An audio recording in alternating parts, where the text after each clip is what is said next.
Nike, bruh, I'm on to y'all. Y'all might as well give me the endorsement deal now. Y'all been watching my videos. Y'all taking my advice, and it's working, man. So we're gonna talk about a new shoe that Nike is starting to develop, which I think when they first tried to introduce it, it didn't really go as planned, and I said specific reasons why, and now I think they are using those specific reasons. And all jokes aside, I don't know if they're listening to my videos or not, but they did do that. So originally, well, let's just back it all up, right? So originally Nike, they wanted to start to integrate into having just another department in Nike. So we have like Nike basketball, we have Nike SB for skateboarding. They wanted to do something for Web3. So they wanted to do online stuff, NFT stuff, things like that. And if you aren't familiar, we already had Artifact, which didn't really go well. I actually have a pair of the Dunks, but basically it was supposed to be like you buy or you acquire an NFT of a shoe online, and then you get to customize it, and then later on you get to buy it in like, you basically get to have that online version of the shoe in real life. I think the whole process was complicated. I think it was an unfinished product, and the creators really didn't even know what full direction they wanted to go or even how to do it. So that ended, but we still have Dot Swoosh, which is basically the gaming online aspect of Nike. So a couple of months ago, we had a Dot Swoosh release for the Nike Air Max 1 Poly. And at the same time, this is when they first gave Kai Cenat, the Twitch streamer, his Nike deal. And they wanted him to debut this shoe on his stream. Now, if you did tune into that stream, it felt kind of forced, right? Because the whole aspect around the shoe was like, it's the original Air Max 1, the white and red colorway, but let's do this gamer version of it. So let's basically pixelate the whole shoe. And I was like, oh, that's cool and all, but I was like, I feel like y'all are hyping it up for what it really is. It's nothing too crazy, you know what I mean? And the way that Kai Cenat was debuting it on his stream, I think he had an amazing setup. The rollout for it was pretty good. It was just that you could tell that it was kind of forced, and he had nothing to really go off of the shoe. It really didn't mean anything. But now, what they're doing with that same shoe is that they're adding, now they have two different designs / colorways, but these have purpose. One is dedicated to Donkey Kong. So the shoe is still this pixelated shoe, but it has all of these Donkey Kong aspects. And I'll put a picture up here. And I think that's really cool because now we have a shoe that it fully captures this gaming essence. Yes, the pixelations, that's cool, but how many times Nike, especially over the last couple of years, they just started experimenting and we literally got every single thing. So I don't think that's enough. But now that you're including actual games and potentially somebody's favorite game, especially with this Donkey Kong being the old Donkey Kong, so it's very nostalgic. This is a lot of people's favorite games. I know I liked Donkey Kong Island. I had a bunch of Donkey Kong games on the Game Boy Advance. Those were some of my favorite games. So I would be a little bit more inclined to buy the shoe because now I'm actually attached to it versus you're just saying, hey, we're just gonna pixelize this shoe and it's a gaming shoe. You should love it. No.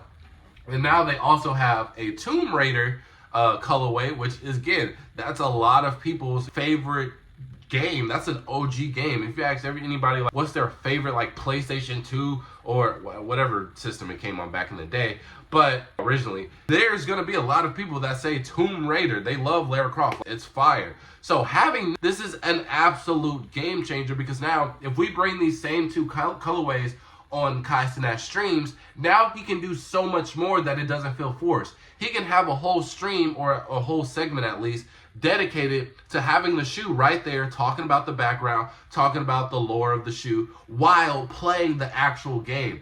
That's going to be so fire. And on top of that, it's going to allow the kids, the younger generation, to be able to tap in with the stream. They get to watch their favorite streamer play the game. And then also, if they're playing like an older version of Donkey Kong, even the older group is going to still be attached to it because, yo, this is one of my favorite games from my childhood. This is a win-win. Same thing with the Tomb Raider. And he could do this for every game that they attach the shoe to. He can do another segment on it. But we don't have to limit ourselves to Kai Cenat, even though he's the biggest influence right now. But just having it to where it's attached to different video games, this allows for so many other streamers and other influencers, and just not even from a promoter standpoint, right? Not even just from the consumer standpoint. You're getting a lot more people in because now, right, let's just say you go to the Nike store, you're not even into sneakers. Let's just say you're out of town with the fam and you're like, hey, this is a new city. We've never been here. Let's go check. We go in the local mall. They have this Nike store. Well, this Nike store looks cool. Let's go in, guys.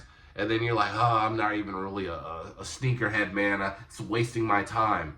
I just like video games. Cool. Walk in, and here you see this pixelated Donkey Kong Air Max. And it's like, this literally has every single feature and nostalgic item attached to the shoe from the original Donkey Kong game. I think I want this.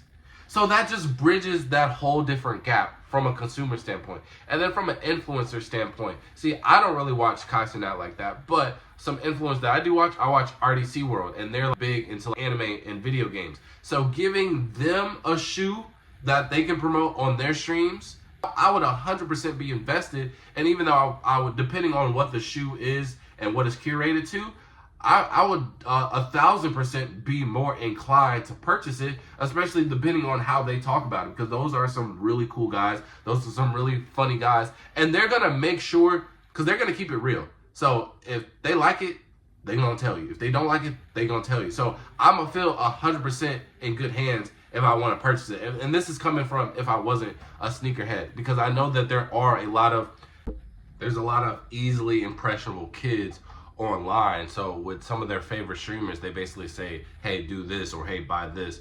More than likely, they're just going to do it because these are people that they look up to. And a lot of people, especially the old heads, they got to realize and get in with the modern times, right? Older people, so the generation, I wouldn't even say yeah, I guess. Okay, so maybe like 30 and up, you guys looked up to Michael Jordan. That was like, hey, I want to be like this guy. This guy is the coolest guy on earth. I wouldn't say that we don't have that, because we have LeBron, but he's not, with his shoes, they're just not the equivalent, right?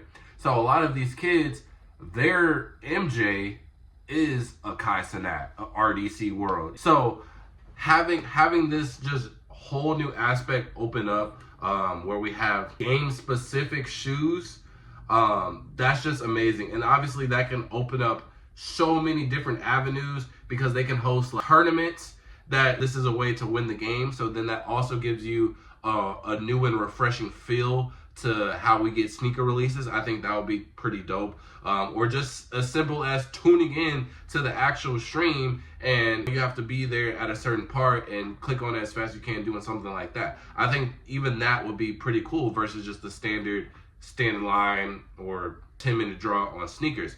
So there are a lot of opportunities for this, and I'm glad that they decided to go in the right direction and adding some layers to it, instead of just being really lazy and just be like, hey, we're giving it to the most popular influencer right now. Because even that right now, I don't even think that is a good method anymore. I think that method's low-key burnt out because there's just so much paid promo. So it's like you can give somebody 100 bands, 500 bands, a mil, and it doesn't matter if they like it or not, if they wear it or not, they're gonna post it. And we see that so often versus maybe 5-10 years ago. So it's a whole new ball game. I feel like it has to actually make sense. The product itself has to be good, and it can't just be something basic and lazy. And Nike needed to get out of that element anyway. So them adding an actual game character and actual details is 1,000% the right move. But you guys can let me know in the comment section below, how do you feel about all of the Air Max 1